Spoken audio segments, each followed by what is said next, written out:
Көкірек толған қайғы кісінің өзіне де билетпей, бойды шымырлатып, буынды құртып, я көзден жас болып ағады, я тілден сөз болып ағады.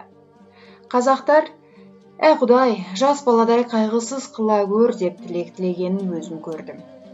Онысы жас баладан гөрі өзі есті кісі болып, ескермес нәрсесі жоқсып, қайғылы кісі болғансығаны. Қайғысы не десең, мақалдарынан танырсың. Түстік өмірің болса, күндік мал жей. Өзінде жоқ болса, әкеңде жат. Мал адамның бауыр еті. Малдының беті жарық, малсыздың беті шарық. Ер азығы мен бөрі азығы жолда. Ердің малы елде, еріккенде қолда. Берген перде бұзаш, алаған қолын береген.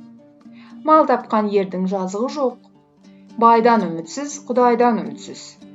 Қарның ашса, қаралы үйге шап. Қайраңы жоқ көлден без, қайыры жоқ елден без. Осындай сөздері көп, есепсіз толып жатыр. Бұл мақалдардан не шықты? Мағлұм болды. Қазақ тыныштық үшін, ғылым үшін, білім үшін, әділет үшін қам жемейді екен. Бірақ мал үшін қам жейді екен. Ол малды қалайша табуды білмейді екен. Бар білгені малдыларды алдап, мақтап алмақ екен. Бермесе, оныменен жауласпақ екен. Егер малды болса, әкесін жаулайды да ұят көрмейді екен. Әйтеуір ұрлық, қулық, сұмдық, тіленшілік, соған ұқсаған қылықтың қайсысын болса да қылып мал тапса, жазалы демесек керек екен. Бұларының жас баланың ақылынан несі артық? Бірақ жас бала қызыл ошақтан қорқушы еді. Бұлар тозақтан да қорықпайды екен. Жас бала ұялса жерге ене жаздаушы еді. Бұлар неден болса да ұялмайды екен.